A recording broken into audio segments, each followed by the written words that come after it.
Hello. Hello, we're here in Ryde today with Georgia at Aubrey Halls. Ryde is Swole Panda's hometown, and Georgia's going to tell us a little bit why we're here, about herself, and I'll give that to you. Thank you. Well, firstly, welcome. Thank you for having us. And it's really lovely to see you again. I haven't seen you in 15 years I know, since we were at school together. We did actually go to school together a long time ago, Yeah. far too long ago now. But yeah, no, thanks for having us. And as James said, Rye was the place we had our first stockist, WJ.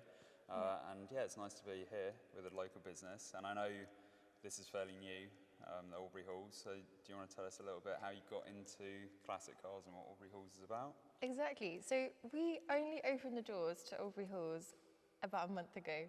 Amazing. So we're still in the building process, as you'll see, but it's quite exciting. It's designed to be the first automotive destination in Kent and East Sussex that you can come down to in the southeast, turn up in the morning in your classic car, grab a coffee, chill out for an event, buy some records. We also have storage here, as you can see, so we specialise in the care of classic cars and motorcycles, as you can see. And we're just building it out to be a car hub, really. So it's a sort of multi-dimensional space for events, classic cars, hospitality, and all the fun stuff that surrounds that world. And I think there is a real gap, certainly, in this area for that sort of thing. And I think a common misconception that people have is classic cars are not necessarily sustainable, or they produce high emissions.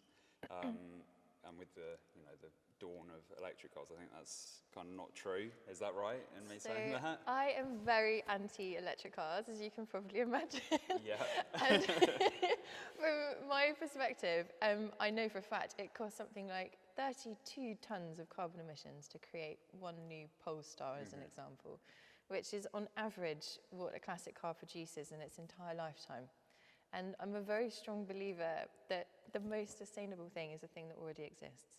And if we've got these amazing cars, keeping them on the road, managing them, I think is a far better way to do things personally. So we actually have a restoration company as well, and we do bespoke builds.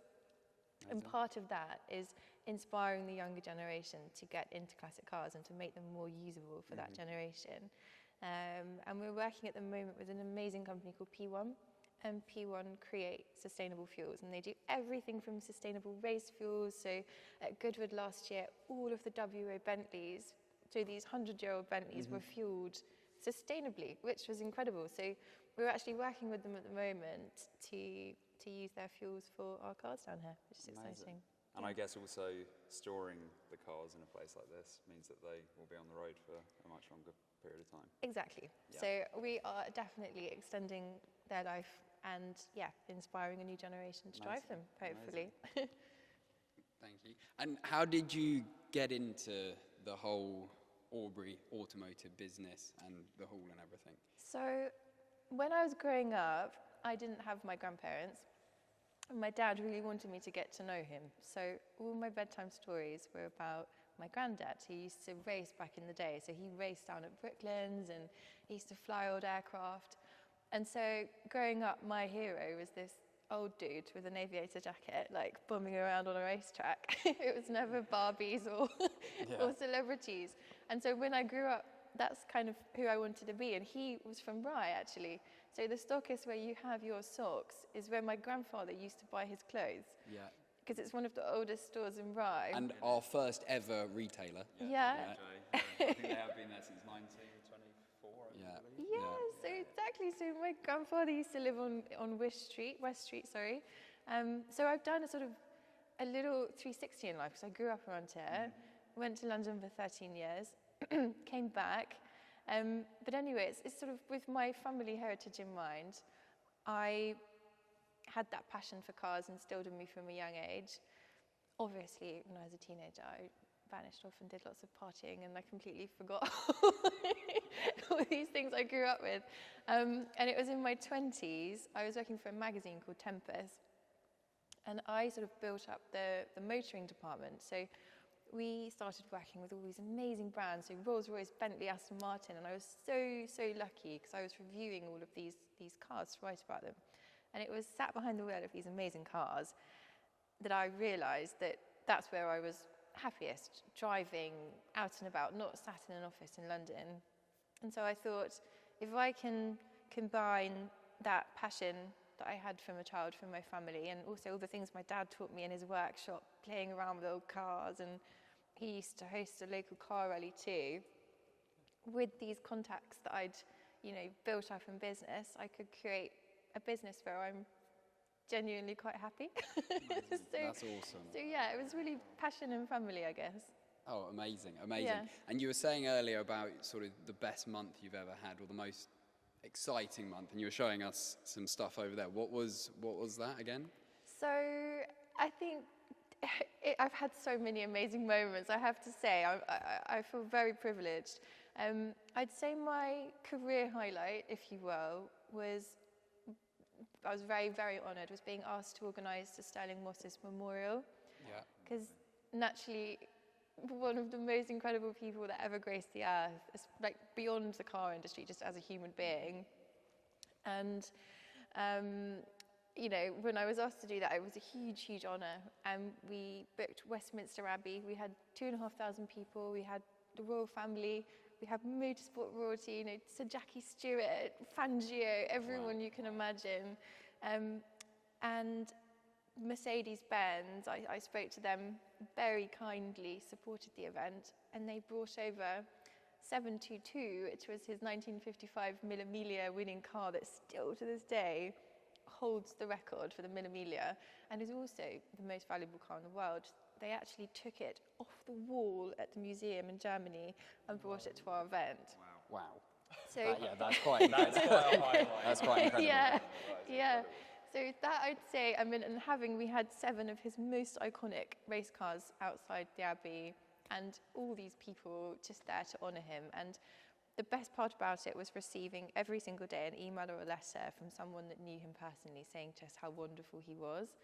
And so it was more than a career highlight. It was such a personal journey of learning more about him as a person. And yeah, he was just pretty wonderful. So that was a highlight. That is a highlight. Oh, no, that's quite incredible, to be fair. That really is. And you were showing us as well earlier one of your personal cars, which I think is absolutely incredible. The 1920. Would you like to take a look at it? Can we take a look at it? Go for it. Is that okay? Yeah. Here, just because I think this is absolutely amazing. Yeah. So affectionately nicknamed, excuse the drip tray. Oh, well, it is leaky over boy. 100 years old. We'll let it off. He's an old boy. So this is Wilf. I call him Wilf. And yeah, he's a 1929 Ford Model A boat-tail Speedster. So he's got a 3.5 litre racing engine in him. Mm-hmm. Very loud, very leery. He was worked on by a friend of mine called Karim from Pennant Classics. And I bought him about 4 years ago. Okay. And I've been all over the shop. Been to France, track days, races, rallies. I drove it down from London with my little chihuahua in the side. My dog Rodney, who's equally as ridiculous, he's a bull terrier. He's got his little goggles, so you can see.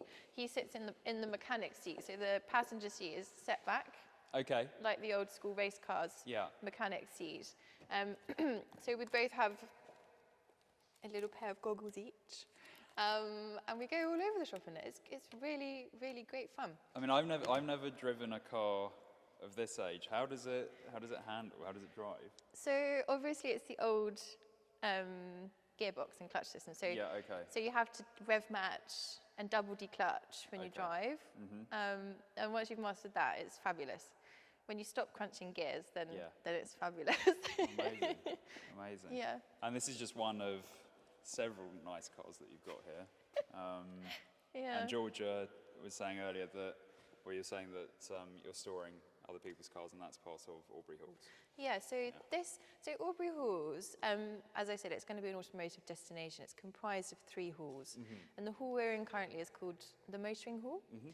And the main business operation here is classic car and motorcycle storage and specialist care. So we take care of them as if they were our own. And yeah, particularly now in the winter, it's a great time to put your car away for storage to look after it.